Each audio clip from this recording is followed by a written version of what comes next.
Mr. Jack Jezreel, and I'll just tell you a little bit about Jack. He's the executive director and founder of JustFaith Ministries, an organization that crafts faith formation programs emphasizing the gospel message of peace and justice, Catholic social teaching, and the intersection, the dance of spirituality and action, because that goes together, because you can't have one without the other.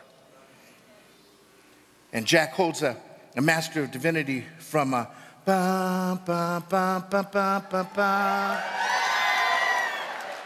You don't even have to say it. And has worked with Parish ministry for more than 20 years. He and his wife Maggie have 3 daughters, and they live in Louisville.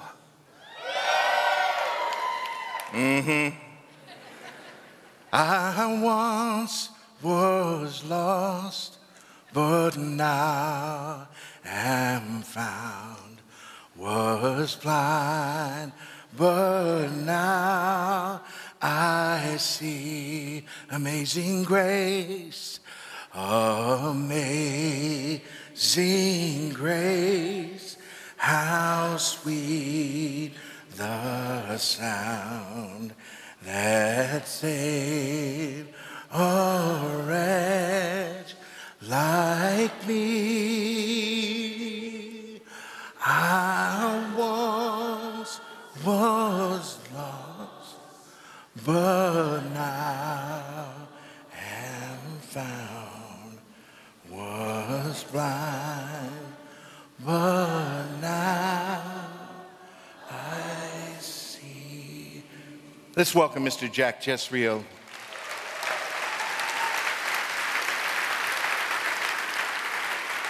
Come on.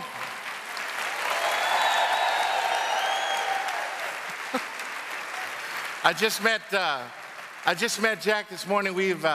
First thing he says was, we've been in those rooms together before, but this is the first time that we've met, and it's truly the first time we've met, which is the beauty of this gathering and the other gatherings that we come together. Let's offer a prayer of blessing and extend your hands. Holy One, we thank you, we bless you, we praise you for all of the grace, the amazing grace, transforming grace that calls us into and to be the light. In a special way, in a unique way, we are so grateful for Jack this morning. We're open to the blessing that you have brought, the wisdom and the prophetic challenge to the church to be in the light. We thank you for filling spirit and life and light in Jack and in his family and his ministry. And we open our hearts and our minds as we listen to your spirit through the life and the work and the reflection of Jack. We ask all of this through Christ our Lord. Amen. Round of applause for God.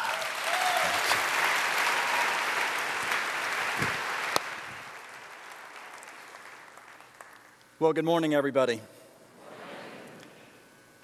It really is a treat and a blessing, isn't it, to spend a few days together with our colleagues all over the country. I'm so glad to be with you. I was raised, by the way, in Clearwater, when Clearwater was just a sleepy little town on the coast and Disney World did not exist. Orlando actually used to be one of those places that we would worry about. I mean, really, why would anyone live in Florida and park yourself as far as possible from every available beach? Especially at a time, remember, when air conditioning was not yet an option. That's just not right. So we felt bad for people in Orlando. And by the way, the only reason, and this is true, the only reason Disney World is in Orlando is because the land was really cheap. Anyway, Orlando seems to have done just fine. And it's very good to be here. My brothers and sisters, we just heard possibly the most popular Christian hymn ever written, Amazing Grace. It speaks to the theme of my presentation this morning, being in the light. Being in the light. It has many possible meanings, but the most obvious is that if we are in the light, we can see.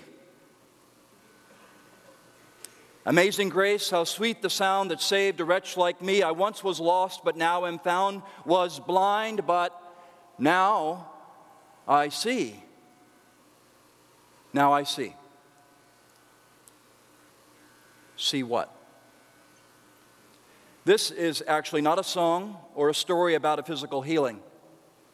So I ask, see what? You know, the first time I sang this song as, I think, a fifth grader at St. Cecilia's Catholic Elementary School in Clearwater, Florida, I was actually a bit put off by the song. Amazing grace, how sweet the sound, so far so good, that saved a wretch like me. This sounded just a bit harsh. I mean, I was not the best fifth grader in the world, but I didn't feel like I had earned the title wretch yet. The hymn just, in some ways, doesn't seem to paint an appetizing picture until you know the rest of the story. You see, the words of Amazing Grace were penned by a man named John Newton, who was, at the time that he wrote these words, an Anglican clergyman. But before that, John Newton bought and sold human beings. John Newton made his living doing human trafficking. John Newton was a slave trader. John Newton was the captain of a slave ship. And when his ship would leave Africa, the hull would be filled with approximately 600 children, women and men, brothers and sisters, sons and daughters, mothers and fathers, shackled wrist and ankle, standing up in the bottom of that ship. And by the time the ship would arrive in England, almost 2 months later, 2/3 of those 600, 400 human beings will have died in the hull of that ship. Only 200 would survive, standing shackled next to the rotting corpses of their sons and their daughters, and their mothers and their fathers, and their brothers and their sisters. You see, my brothers and sisters, John Newton was a wretch.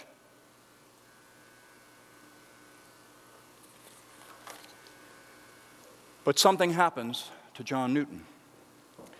Exactly what it is, it's hard to say, but very clearly something profoundly changes John Newton, because later in his life, this slave ship captain becomes an Anglican priest, and later the spiritual counselor of a man named William Wilberforce, a member of Parliament who, with Newton's urging and counsel, becomes the champion of the legal effort to end the slave trade and ultimately slavery itself in England.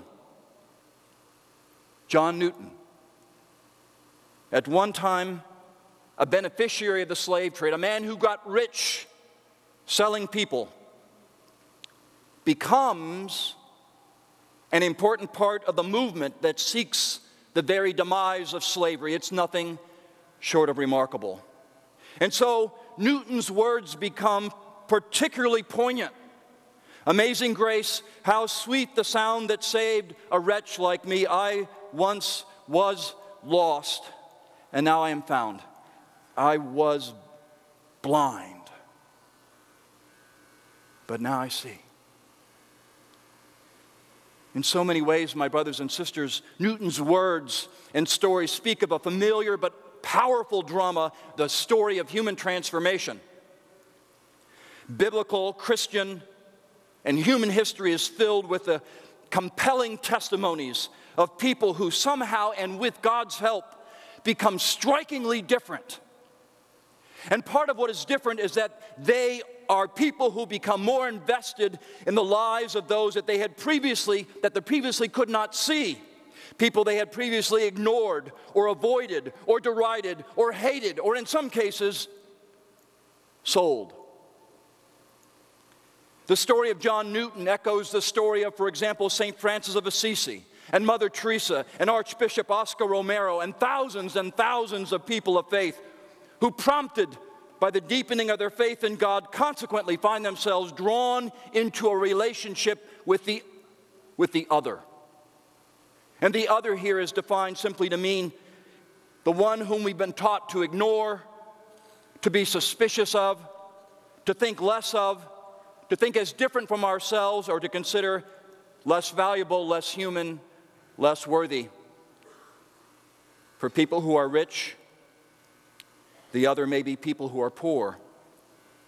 For people who come from one part of the world, the other comes from another part of the world. For people who come from one side of town, the other comes from another part of town, another neighborhood. For people of one political persuasion, sadly, the other holds a different political philosophy. And for people who buy and sell people, the other has perhaps a different skin color, a different culture, a different nationality. And my brothers and sisters, the potency of faith is that it is somehow able to overwhelm the notion of the other. Under grace's sway, Francis of Assisi kisses a leper. John Newton advocates for slaves. Racists repent. The greedy become generous. The self-preoccupied become compassionate. And the blind see. Those who walked in darkness, thinking the other was other, now walk in the light. And one of the very common outcomes of these encounters, my brothers and sisters, is that people love better. They love in ways they had not loved before. They love in places they hadn't loved before. In effect, they love bigger. My brothers and sisters, welcome to Catholic social teaching. That's the good news. And now, here's the challenge. Again, in the form of a story I've read or told many times. It's a story that I first heard read by Bishop John Sullivan at a ministry conference in Kansas City a little over 25 years ago. The story, he said, was called The Parable of the Parish. And the curious part of this title is that the word parish actually never shows up in the story, but I think you'll make the link pretty quickly, and as you do, feel free to laugh or cry as you deem suitable. I start with this story because it names the challenge in front of us in a way that is, I think, somewhat provocative. On a dangerous seacoast,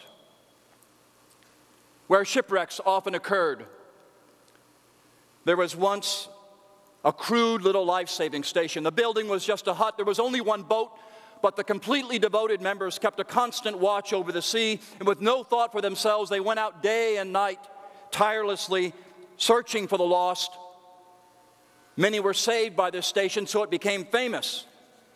And some of those who were saved and others in the surrounding area wanted to give their time and money and effort for the support of this remarkable work. So new boats were bought, and the crews were actually trained, and the little life-saving station grew. Later, some members of the life-saving station were unhappy that the that the building was so crude and so poorly equipped. They felt that a more comfortable place should be provided as the first refuge of those saved from the sea. So they replaced the cots with beds. They put better furniture in. They enlarged it to a more elaborate building. Now the life-saving station became a popular gathering place for its members, who were proud of it. And they decorated it beautifully and furnished it exquisitely because they came to use it as a kind of club.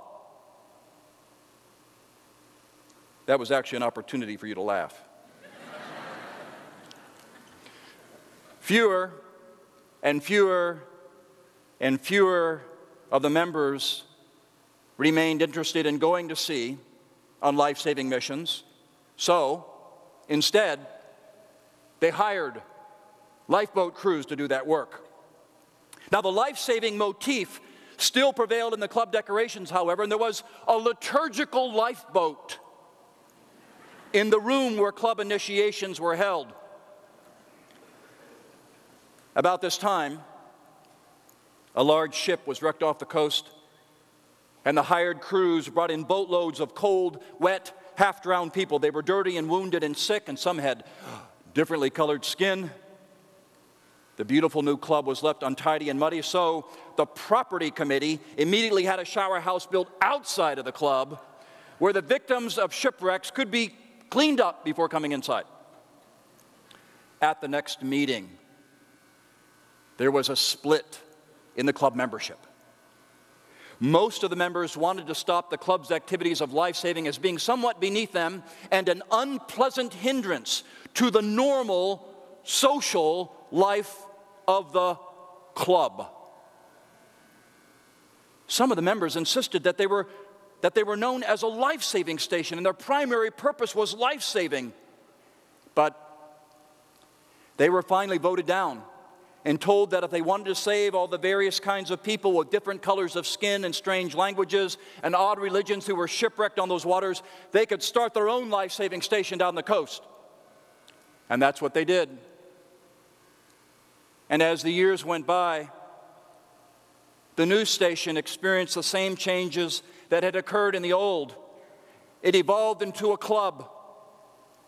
And yet another life-saving station was founded, and history continued to repeat itself and to repeat itself. And if you visit that seacoast today, you will find a number of exclusive clubs along that shore.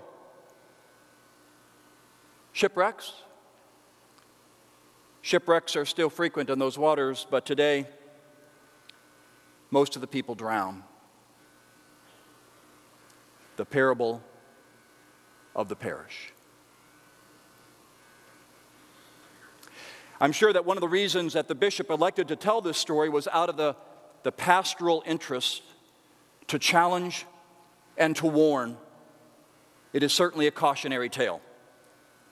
It is possible, the story suggests, for an institution or an organization or a movement or a religion that has at its founding some kind of original courage, original generosity, original sacrifice, some kind of original vision, some kind of original mission, over time, because of the decisions of generation upon generation upon generation, to find itself at some point in history at a distance from the original vision and mission that people found so compelling. My brothers and sisters, one of the standard understandings of what happened at the Second Vatican Council was that the council was not so much about new things as it was about old things, original things. That is, Vatican II was about refreshing original vision and mission, or maybe to put it more accurately, Vatican II was about making more accessible to the larger community of faith important parts of that original tradition. And it's probably not hard to see where I'm going this, is it? One critical mission restored and emphasized during Vatican II is the vision outlined in Catholic social teaching. The language of Vatican II, the language of our late Pope, of our current Pope, and, may I remind us, the language of Jesus, is that the Church's social mission is a constitutive dimension of faith. Now that's an unfamiliar word at that time. This notion of social mission for most North American parishes. It was almost as if the church was awakened to a world in social and spiritual crisis and recognized that the two were profoundly connected. Social mission, said Vatican II, is not optional, not extracurricular, not peripheral, not secondary. It is core. It is constitutional. It is constitutive. This word constitutive, it's not one that you would use, for example, at a martini party, if anybody goes to martini parties anymore. But let me just tease out the meaning of this word constitutive for just a moment. Let's pretend that it is Sunday morning and that there's a Catholic family taking a vacation, driving their way to Orlando. I understand that sometimes people take vacations in Orlando. And they've decided that they will keep their eyes open for a Catholic church as they drive, intending to stop, attend Mass, and then get back on the road. And it's early, just about the time that you would think for an 8 o'clock Mass maybe. And lo and behold, as they're driving, there it is, a sign on the side of the road says, St. Mary's Catholic Church. So the family parks quickly, and they make their way to the entrance doors. They're not sure whether Mass has started or not, so they quietly nudge the door open to take a peek. And when they poke their heads inside, it's clear that Mass has not started. People are milling about and talking. So the parents, with their kids, they approach a group of people and ask, in sort of a hushed tone, "Excuse us, could you tell us what time Mass starts this morning?" And the people look at them sort of perplexed and confused. So the parents restate, "What time do you celebrate Eucharist this morning?" And again, the group looks puzzled. And then one of the members scratches their head and says, oh, I know, Eucharist, Mass. Oh, we used to do that here, but we don't do that anymore. So the couple apologized and said, "Oh, I'm so sorry. We saw the sign that said this was a Catholic church. It must be an old sign. We're sorry." And one of the group interrupts, says, No, this is a Catholic church. This is a Catholic church? And you don't celebrate Eucharist? Well then, what is it that makes you Catholic? And one in the group says, "Well, bingo starts in 10 minutes.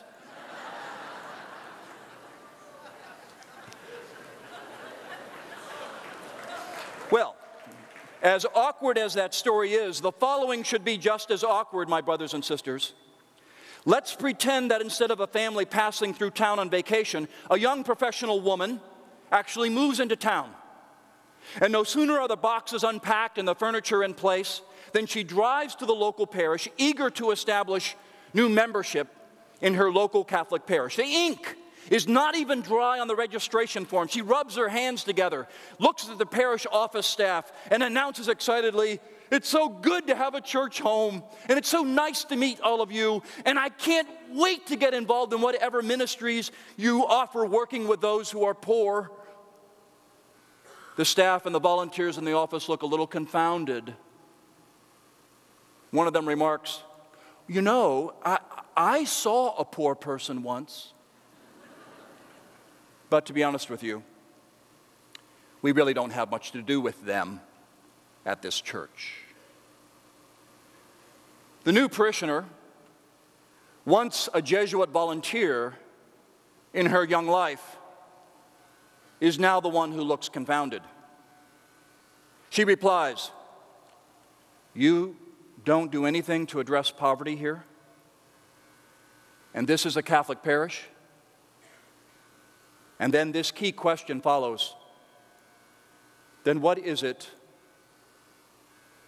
that makes you Catholic? You see, my brothers and sisters, the questions are the same. You could not imagine a Catholic parish that substituted bingo for Eucharist. Nor should we be able to even imagine a Catholic parish that was not interested in, invested in, committed to God's work of reconciling a world in crisis, a world racked by poverty and exploitation and neglect and violence. In 1994, the U.S. Catholic bishops issued a document entitled "The Communities of Salt and Light." It was subtitled, Reflections on the Social Mission of the Parish. And on page 3 of that document, the bishops write, and I quote, "Our parish communities are measured by how they serve the least of these in our parish and beyond its boundaries, the hungry, the homeless, the sick, those in prison, the stranger." End of quote. But that is to say, the very fidelity and integrity of our parishes is measured by how our communities have cared for those who are the poorest of the poor. And the litmus test echoes the words of Dorothy Day, the co-founder of the Catholic Worker Movement, who wrote, "We love God only as much as we love the person whom we love the least." What a challenge. My brothers and sisters, as I read the gospel, there is an alternating pattern in Jesus' ministry that I think provides a template for our work, for our parishes, including and even especially our ministries with young people. The narrative of the Gospels follows a pattern that gets repeated over and over again, and we take it for granted. I think because the Gospel writers themselves take it for granted. It's this drama of gathering and sending. Jesus, a teacher, sometimes called rabbi, does what teachers and rabbis do. He gathers disciples, he forms them, he trains them, he challenges them, he educates them, he enlightens them, and then he sends them. Jesus, the teacher with this oh so provocative and life-changing message of God's good news for the world that opens up eyes, gathers listeners, and then he sends them.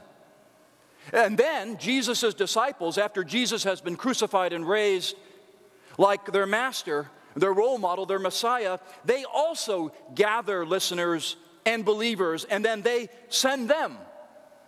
And as the church has grown and matured, at its very best, the church throughout history has mimicked and embodied this alternation of gathering and then sending.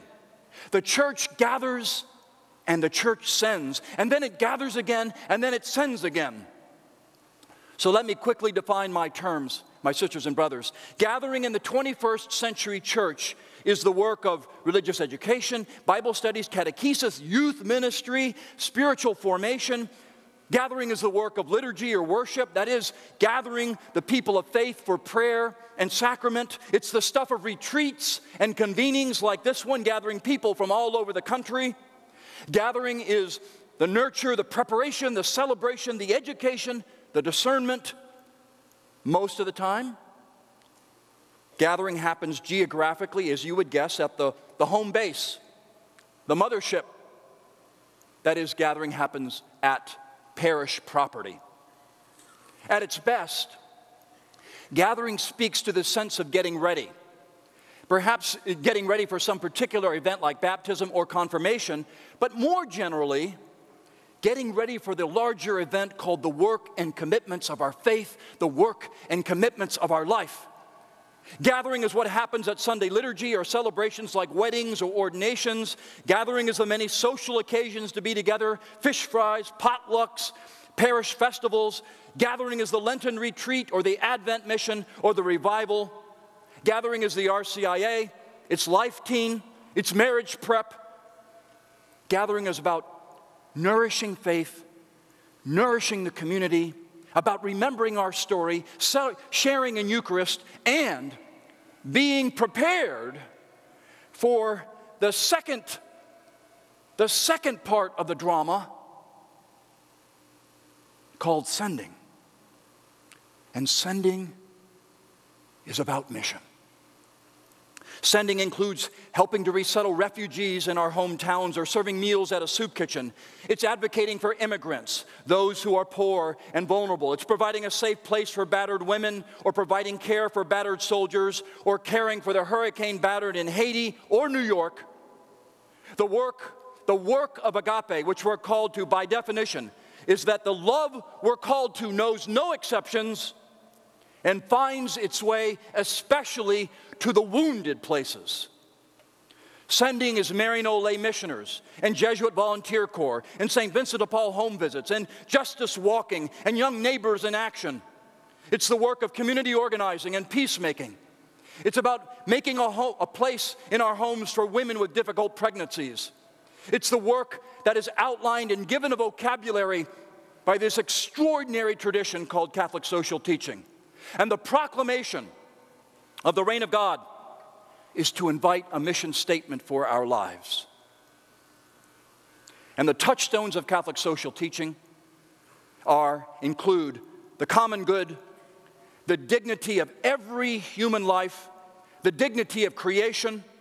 It speaks to the support of families, good jobs, attention especially to those who are poor and vulnerable, and a bias against violence of all kinds, including the violence of abortion, the violence of capital punishment, the violence of poverty, and the violence of war. And the proclamation of the reign of God is to embrace the gift of life, the gift of creation that God has given, and to relish it, and to share it, and to protect it, and the critical religious insight drawn from Matthew 25, read, by the way, on the celebration of Christ the King, which is the last and crescendo reading in the church year, is that this sending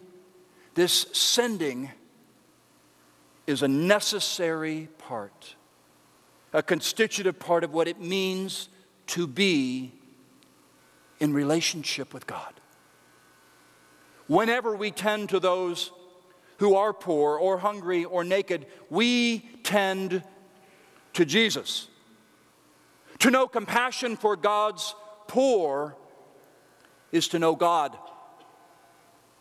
Because to know compassion, and especially to do compassion, is to be in the heart of God, to be in the light. You see, my brothers and sisters, the gospel is a drama of gathering and sending. Gathering and sending. It can't be one or the other. It is necessarily and unavoidably both. Now, here is the problem. Now, every talk has some major climax, and since apparently the ceiling is not going to open up, and light comes shining through, and angels sing, I'm just letting you know that it's coming. And here it is. Here is the problem. Parishes, as they are currently and routinely configured, are primarily, or sometimes exclusively, places of gathering. Period. If you look at the parish bulletin or the parish budget, the parish staff, the pastor's time, it's all about gathering. It's all about gathering. It's about gathering for Eucharist, gathering for prayer, gathering for education, gathering for fun, gathering for sacramental preparation, which amounts to gathering in preparation for more gathering.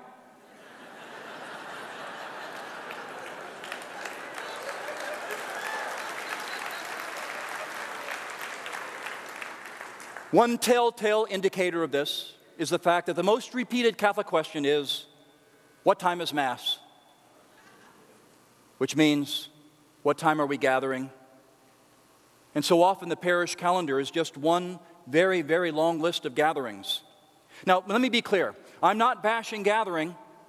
I've actually dedicated my life to it. I'm a teacher, for goodness sake. So the only thing better than gathering with 25 people is to gather with 2,500 people. And gathering, as we all know, is absolutely critical. It's essential. We need a faith community, so we gather. We need to learn and be formed in the likeness of Christ? So we gather. We need to be mentored to holiness. So we gather. We need to pray and learn how to pray. So we gather. We need to break bread and share a cup, body and blood. So we gather. But, the big but,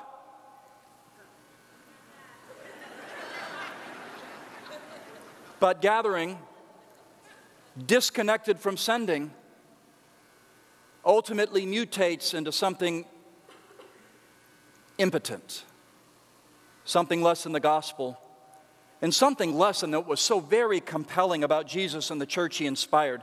That parishes, the fact that parishes are structured for gathering and not structured for sending has at least two very serious, deadening consequences.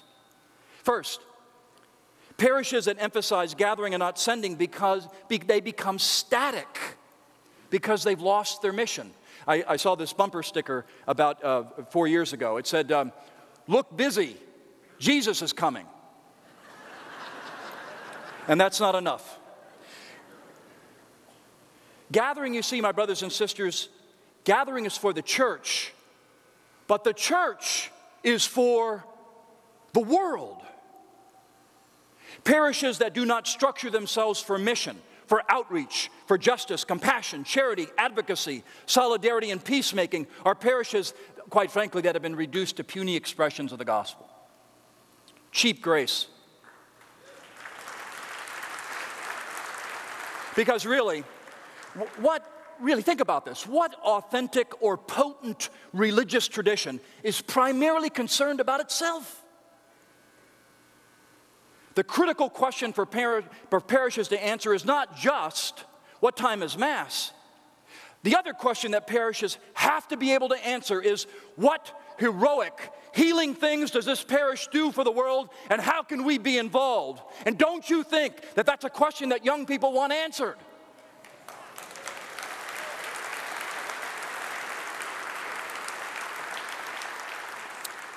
Second, parishes that emphasize gathering and not sending no longer even do gathering well anymore, because we lose a sense of what we're gathering for, what we're preparing for, what we're praying for, what we're learning for, what we're being formed for. So spiritual formation, just to use one example, in the absence of sending, it becomes a kind of pious version of self-preoccupation.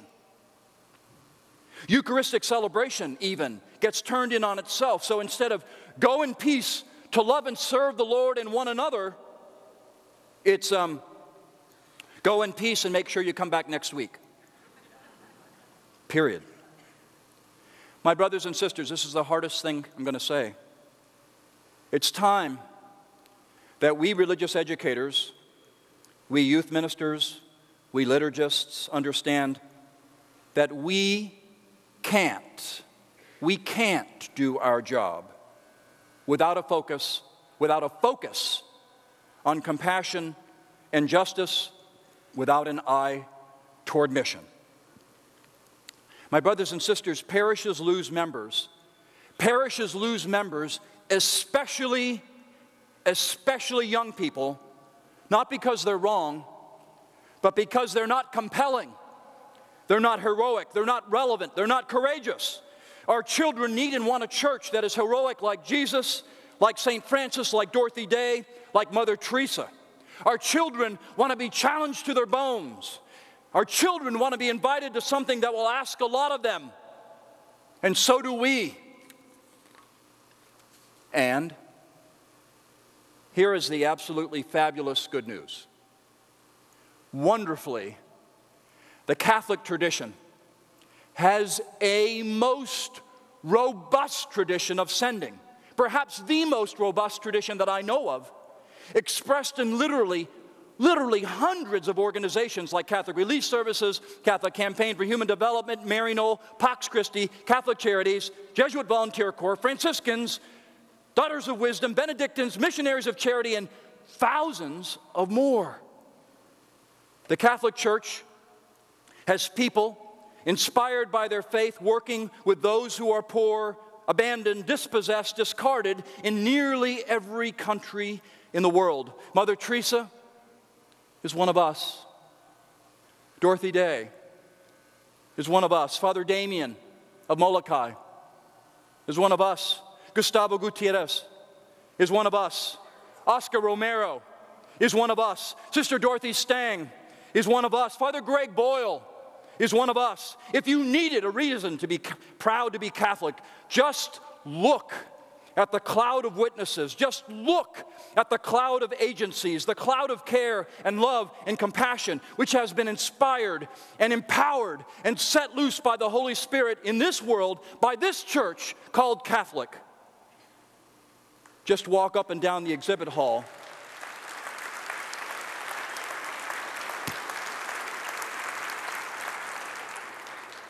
Just walk up and down the exhibit hall and consider the world of good being done by Catholics sent.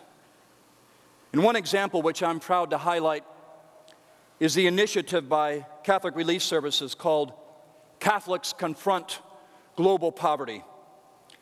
I strongly encourage you to stop by their exhibit table and to learn more. CRS, whom I love.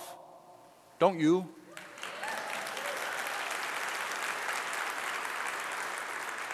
CRS, whom I love, is just remarkable, and you deserve to know more about that work. So please take the time to see them.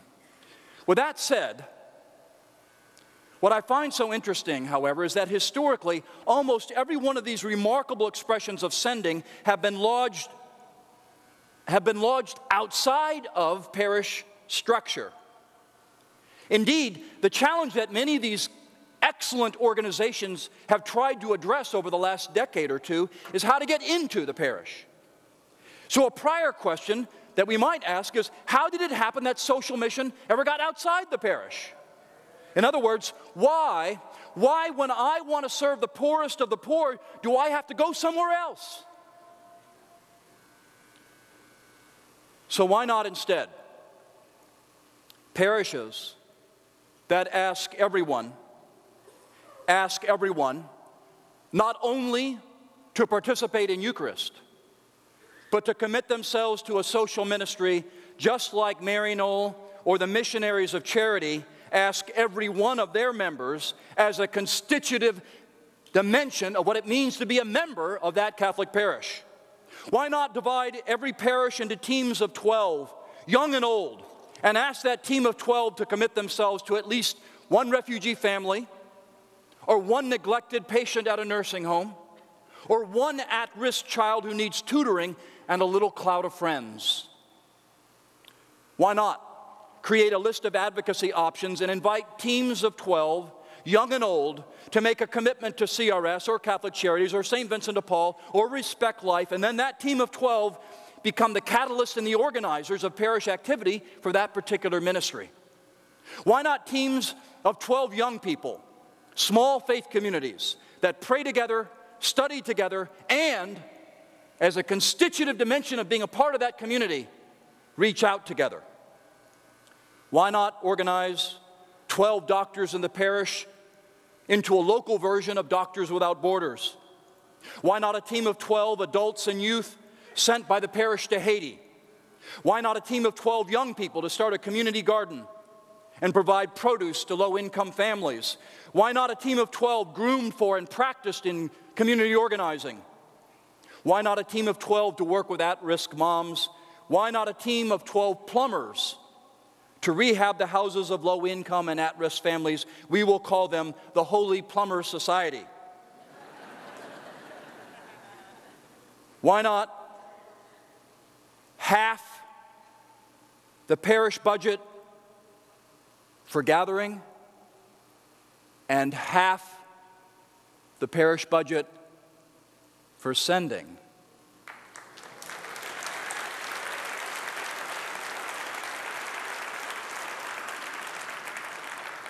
Some of you might be clapping for a change in job description. Why not half the parish staff dedicated to gathering and half the parish staff dedicated to sending? Why not half the parish's buildings dedicated to gathering, like worship centers and classrooms, and half of the parish buildings dedicated for sending, like hospitality houses and literacy centers, every parish with a Catholic worker house? Why not half the focus of youth ministry dedicated to gathering and half the focus of youth ministry dedicated to sending? And now I ask you, does this sound in any way heretical or unfaithful or even impossible? Ask yourself, my brothers and sisters, is this the kind of church that our children would be inspired by? What does the world look like when every Catholic is connected to another human being who needs a hand or needs a home or just needs hope? And I say, nothing would draw people to church, nothing would draw people to faith, nothing would draw young people to faith like a church that was always being sent to do heroic and sacrificing work.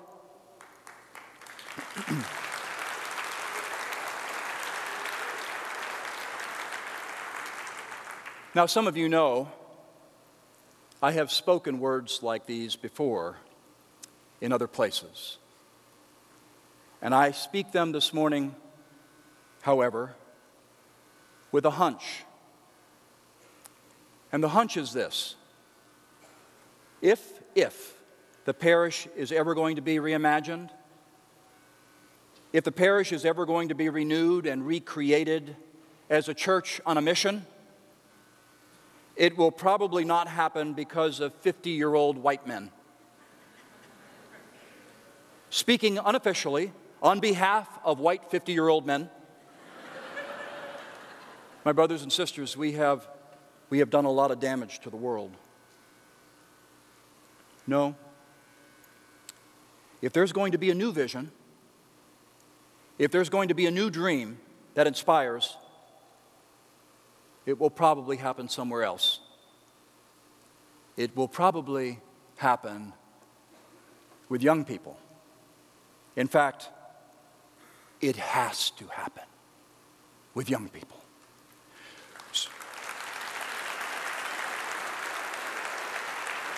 So this morning, I say to all of you, you can change the church like a young man named Francis once did. You can reimagine what it means to be Catholic. You can reclaim the legacy of Jesus and be good news in every place in which tears flow. And in every place where tears are, let justice, not tears, flow and even roll like a river. Finally, several years ago, I received a book in the mail that chronicled the difficult lives of those around the world living in violence. And on the cover of that book was a picture of a young African girl, probably 10 years old, who was wearing a sad smile, where her arms used to be were healed over stumps. Her arms had been macheted off by some warlord. You know this story. My brothers and sisters,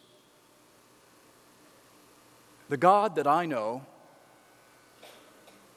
the loving God that I know, is a God who would inspire a community that would gather us in prayer, gather us in study, gather us in community, gather us in Eucharist.